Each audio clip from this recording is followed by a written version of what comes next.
The Art of Leadership Network.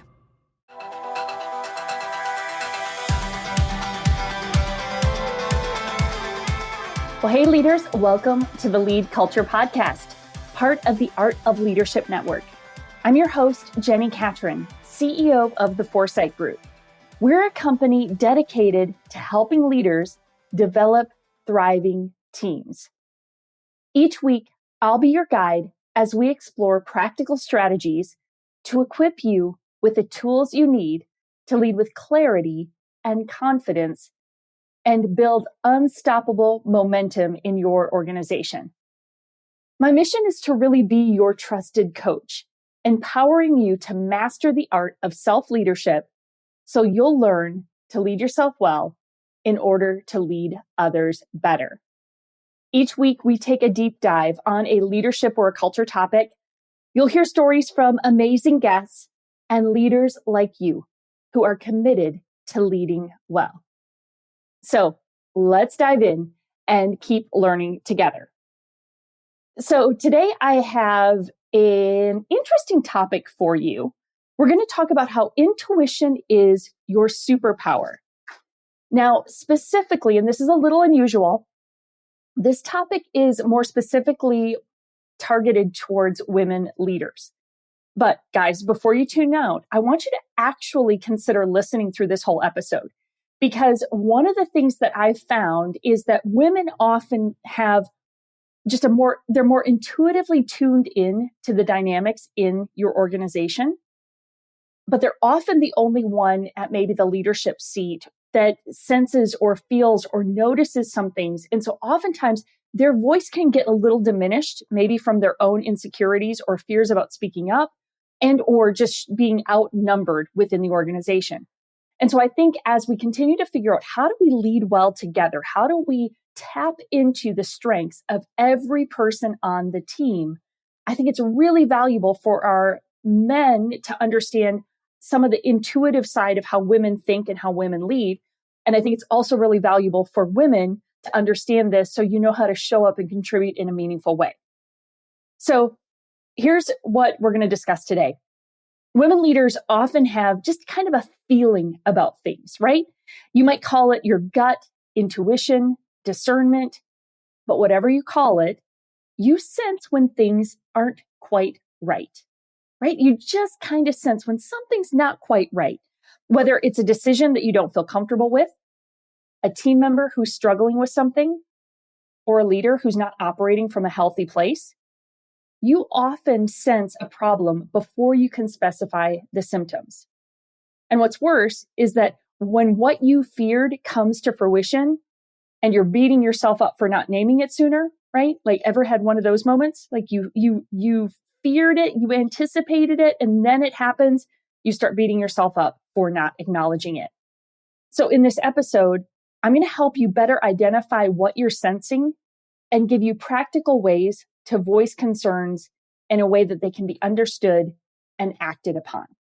And so we're going to talk about 5 ways to test your intuition.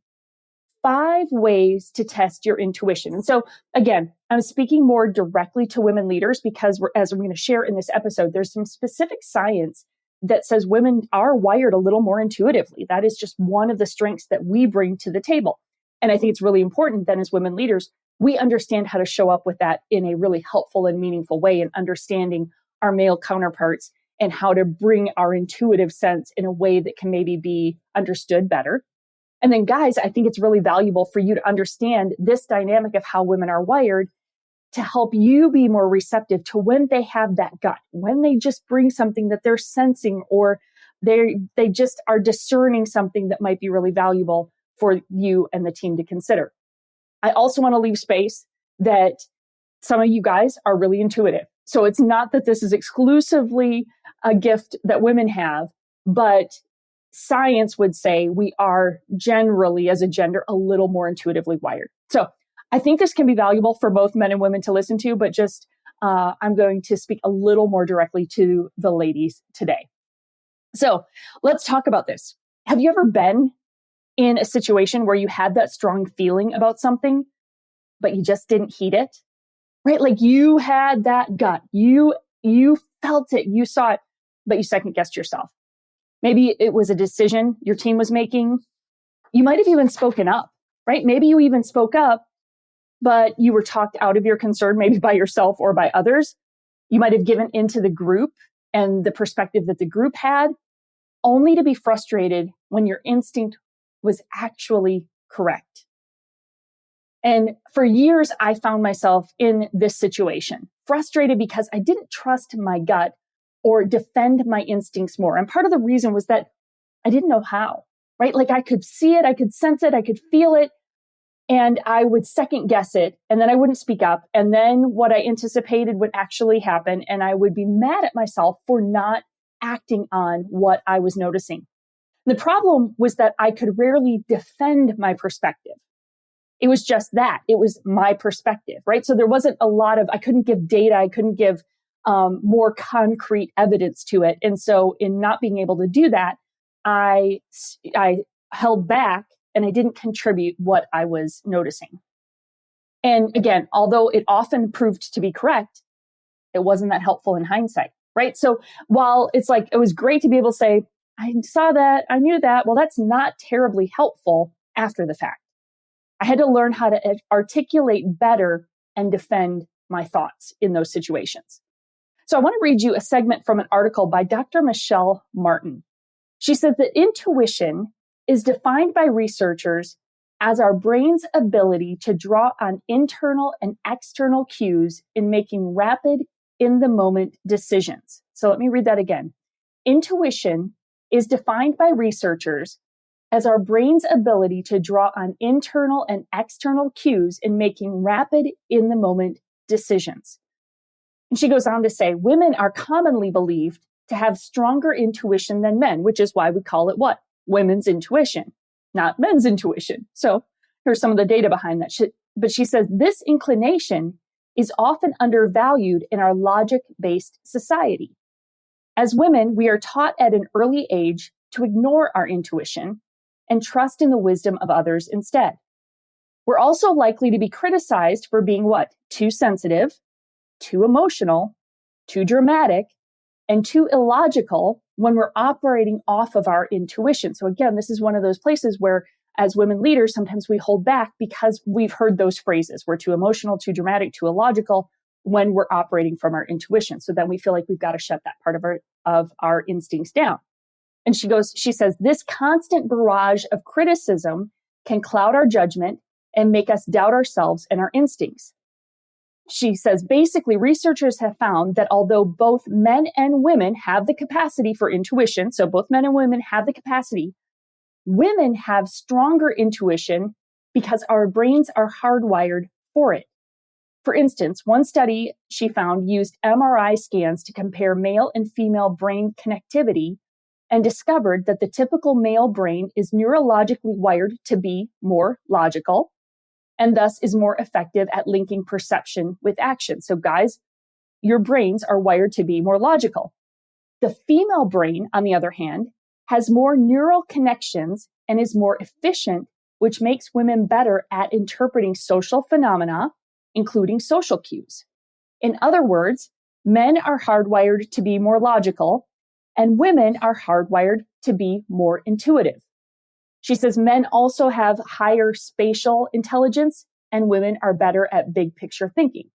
And so just again, biologically, the way our brains are wired, women are inclined to be more intuitive. And again, I think this is really valuable when we're talking about how we're showing up on teams. It's helpful to have these instincts at the table.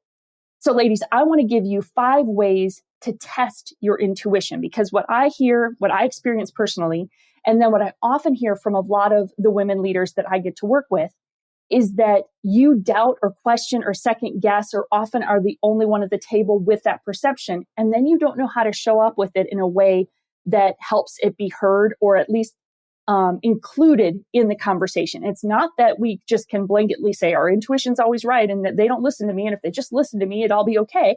We don't want to go in with that kind of arrogance. We want to go in with that, hey, this is a perspective that I bring. I might have just be a little more wired to intuitively see things And so now I want to know how to bring that in a way that gives it a better chance for being understood or being heard. So 5 ways to test your intuition. The first, just think about it. Rather than rush ahead with your gut instinct, right? Like go blazing in with what your perception is, just spend some time thinking through it. Ask yourself questions like, why do I feel strongly about this, right? Can I articulate what I'm sensing? Can I give more language to what I'm noticing? How could I better articulate it?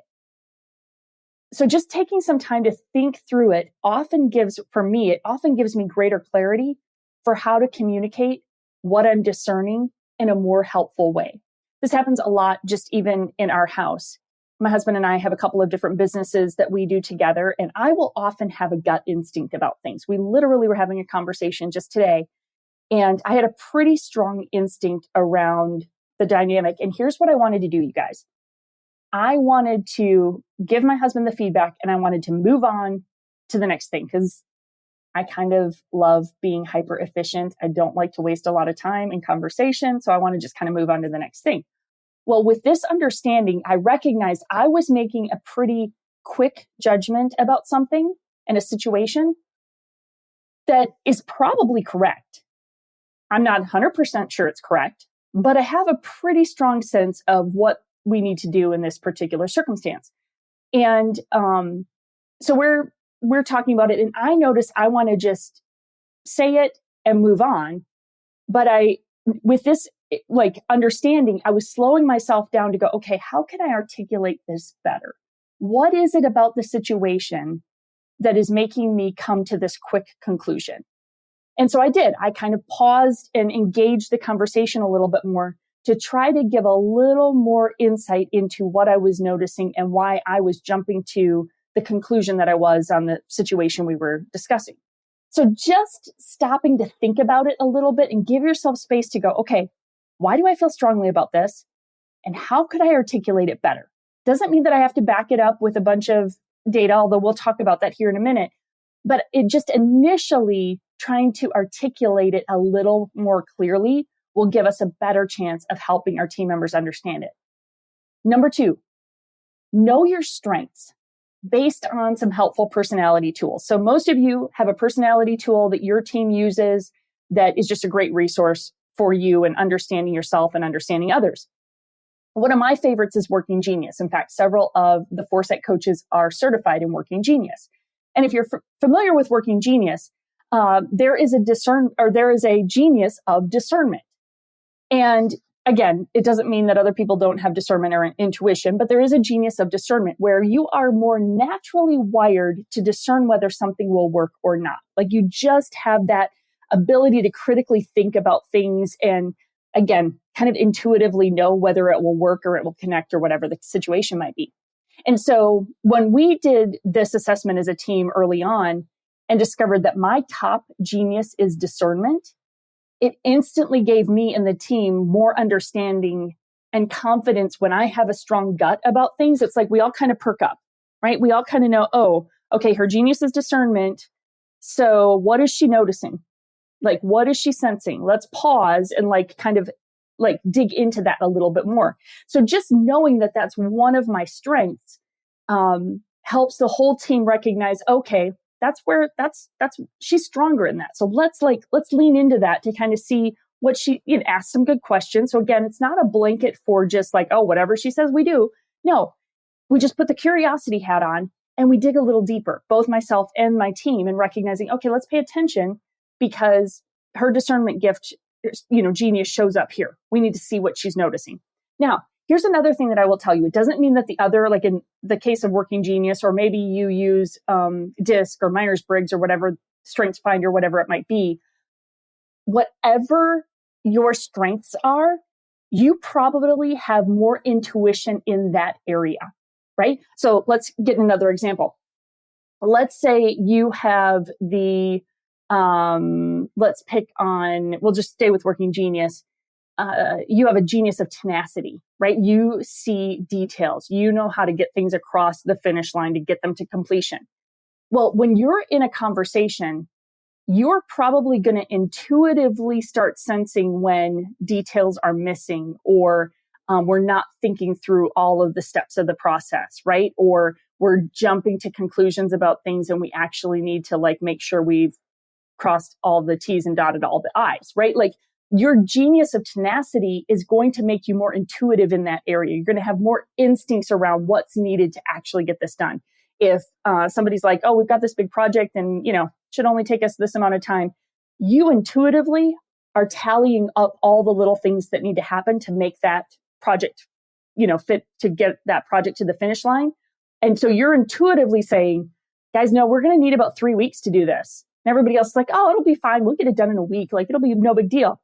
But your intuition, because of that strength, is saying, I think we need a little more time. So then that's where you stop and you think about it. You lean into that strength and you say, okay, hey, here's what I'm seeing. So just knowing where your strengths are, like some of your natural giftedness, is also a place where you will have greater intuition. And so the more you know that and understand that, then the more, and I think the caution here is that then when you know that, you recognize, oh, I'm quickly discerning, I'm quickly intuiting because this is so natural for me.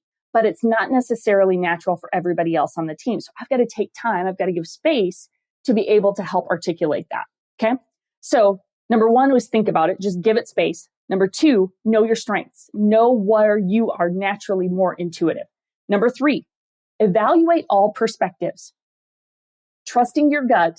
Listen to this one, you guys. Trusting your gut is not a license to ignore other perspectives, because there are also other people who have good intuition. Like they may be seeing it from another lens perspective, but other people also have good instincts. So we have to be open to other perspectives. So listen to what other people are noticing, see what they're seeing, and evaluate those before committing to yours. So it's just valuing all the different perspectives at the table and making sure that you're also giving credit to what other people are seeing from their perspective. Number four, support it with data. Now, this feels like, is that possible? How do we do that? Right? How do we support it with data? The best decision making is done with both instincts or stories and data that supports the decision, right? So before jumping to a conclusion, seek out data that will help give you confidence in the direction you're trying to go. So in the situation that my husband and I were working on earlier today, there were some ways where I had some instincts around the dynamics, but there was actually some data that we could go get that would help us. Now, sometimes as leaders, we feel too hurried. We're like, let's just go with the instinct. And then we don't support it with data. Well, a lot of times you can go get some information that helps you get perspective to make sure your instinct is right. For example, I suspected that women are more naturally inclined to intuition, right? Like we just have a natural bent towards intuition. Well, then I found some research that says, yep, that's actually true. And so sometimes you just take a little more time. And so this is where we get impatient, because when we intuitively sense something, we want to just go barreling forward with it. And what I'm saying here with these 5 ways to test your intuition is to actually like take a breath, take a beat, and go help reinforce what you're sensing, because it's going to do one of two things. It's either going to bring you more perspective that makes you go, oh, okay, maybe I jumped too quickly to that, to that conclusion, or it gives you even more confidence to share that instinct quicker, right? To share that instinct with others, because you now have a little more insight that supports it. So go look for some data. Now, sometimes data is, I was telling this story recently to someone that I had was looking at doing some partnership stuff for work. And there was a certain individual that I had met. And I remember my first meeting with the individual, I was like, just a little like curious. I was like, I don't know, like just, again, nothing terrible or wrong or immoral or anything like that. But just like, I wasn't 100% sure whether this person would be a good values alignment for us as an organization. And fast forward, and there were some things that we were working on, and I kind of ignored that instinct. right? Like I just kind of like, there were some good opportunities. We're going to do some projects together. And I kind of ignored that initial like gut instinct that I had about the individual and just whether we had a values alignment on the project we were going to work on. So I ignored it and just kept proceeding, down this pathway. Now, if I had paused, what I found out later is that, that if I had talked to a couple other people, I probably would have been able to verify that, yep, we probably aren't completely aligned. It's probably not the best partnership. Again, nothing terrible, nothing like crazy, but it wasn't a great values alignment. And if I had trusted my gut and then just tried to connect with a few people that were familiar with this other individual, I probably would have been able to verify that initial gut instinct that I had. And it probably would have saved me. I know it would have saved me the headache of starting down a process of some projects and some work together that didn't come to fruition, right? Would have saved me a ton of time. So I'm not saying the data is just all numbers. The data in that case would have been, okay, let's go have a conversation with a few other people that can give me some insight into whether partnering with this person and this other company would be a good values alignment. And because I didn't do it, it came back to bite me. A situation where this comes up a lot is in hiring decisions. In that, oftentimes we might have even an instinct when we're interviewing somebody, but we're so eager, like, they're saying all the right things. They might even have some of the right, competency and experience. And we kind of blow past maybe a couple of the question marks we had. But if we had done the reference checks or followed up on a little bit of insight, trying to get more insight into the situation, it might have saved us, not a hire from being a bad fit, right? So that's where I see that show up a lot, is when we might have a little bit of a caution flag with somebody, but we're so eager to put them in a role that we blaze by it and we don't go dig a little deeper. So one of the things that I tell the teams that I work with all the time is like, if there's a caution flag, particularly in a hiring situation, let it be a sign to just pump the brakes a little bit, to slow down just a little bit and go get some more intel, go get some more data that helps you assess whether that caution flag, that instinct that you were having, whether it was correct. Or sometimes we go get some more information and it helps alleviate that concern that you had. So support it with data, whatever instinct, go seek out information that helps you either validate it or invalidate that instinct that you had. And then number 5, quit waiting on validation. So here's what I mean by this, particularly for women leaders. Many times I held back because I was hoping someone else would see the same concern and validate my feelings. So let's say we're in a meeting and we're brainstorming something or discussing something, and I have a kind of an instinct around it. I'm like, I don't know if that's going to be the right thing. And I speak up. And if nobody jumped on it with me and agreed with me, then I abandoned my idea. And frankly, that's not what leaders do. Leaders go first. When we see an issue, it's our responsibility to raise the issue and help bring it to resolution. And I'm not saying you're a bulldozer or insensitive or not working well with your peers. But what I often find, especially for female leaders, is that if we're not quickly affirmed in whatever we're noticing or sensing, we back off from it. When instead, we need to do some of the other things I've already talked about. And we need to lean in and go, okay, wait, if I'm really sensing this, if this is really a concern, then it is my responsibility as a leader to raise it and bring it up. When we see an issue, it's our responsibility to raise the issue and help bring it to resolution. My fear or timidity was keeping me from being the leader that I needed to be. When I would get fearful or timid in those moments because I didn't trust my instincts, so I held back, I wasn't being the leader that I needed to be. You are going to often feel like you're the only one who sees the concern or problem. That's part of what leaders do, is you see things before others see things. And when that happens, you're going to be tempted to second guess your instincts. But appropriate evaluation of your instincts is important. And that's the very reason that you're in that seat. Again, as leaders, you are going to see things before others see things. And then you've got to do some of this discerning work to make sure, okay, What am I noticing? Why am I noticing it? How can I articulate it? Where's it coming from? What do I know about how I'm wired and what might be contributing to that? I need to get other perspectives, maybe talk to a few more people to get their insights. What do they see? I need to look for data, like how can I help test this instinct? And then I need to move forward. I need to quit waiting on validation because the team is counting on me to lead. And if I'm holding back and if I'm waiting for validation, I'm no longer leading. I'm just part of the pack. And so what I want you to hear today is that your instincts are your superpower. It's the unique thing that equips you as a leader to help us move forward. And particularly ladies, you have a special instinct around this, but a lot of times you are the only female at the table. And so you quickly feel like that voice is drowned out. I want you to be encouraged with these 5 ways that you can test your intuition, right? So again, not bulldozing and saying, well, women's intuition, I know, like that's not the attitude we want.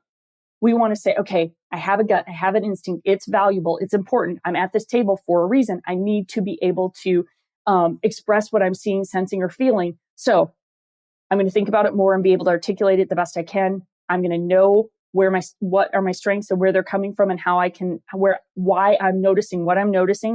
I'm going to evaluate other perspectives. I'm going to get some backup support with some data, and then I'm going to confidently contribute because that is what we do as leaders.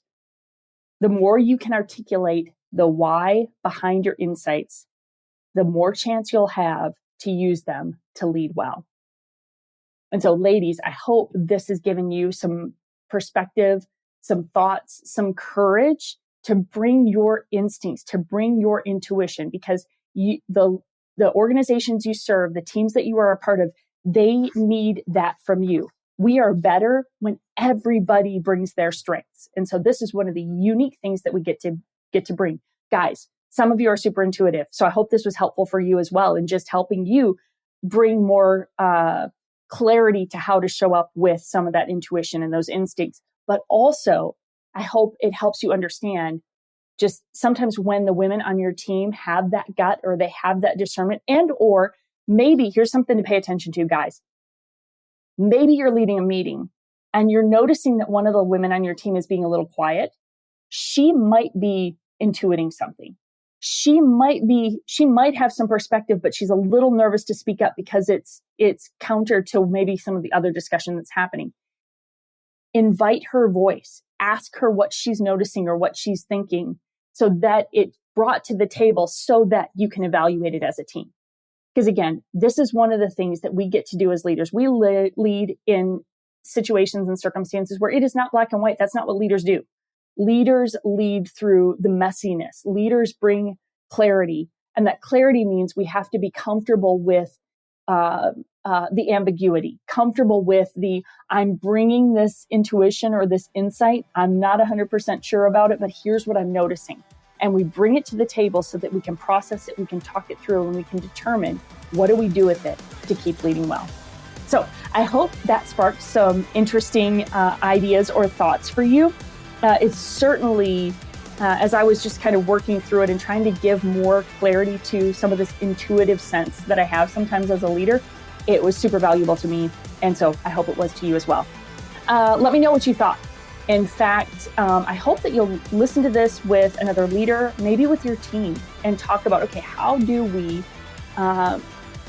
trust our intuition a bit more? How do we lean into our intuition to help us lead better? And then send me a message. You can reach out to us on Instagram or Facebook at GetForesight, GET, the number 4, SIGHT, or on LinkedIn at The Foresight Group. I'm at Jenni Catron on all the socials, so you can always find me there, and I love to respond to you in the DMs. And then I'd love it if you'd share it. Let us know how we can serve you better, and the best way you can do that is leave a review. Let us know what was valuable and how we can keep serving you better. And then lastly, if you are not signed up for the Foresight Weekly Insights newsletter, you need to be. You guys, book launch is coming. There's going to be lots of fun stuff and lots of new content that is going to go to our newsletter folks first. So if you're not signed up for the newsletter, go to getforesight.com, GET, the number 4, SIGHT, Go to the website. You'll see a little spot there where there's usually a pop-up window that says sign up for our weekly newsletter or Insights newsletter. Plug your email address in there. And that way you are up to date on the latest of what we're doing and all the fun stuff that's coming with book launch. Friends, thanks for listening today. I love talking all things leadership, and I hope it is helping equip you to lead better, because we need great leaders leading great teams. So keep leading well, and we'll see you next week.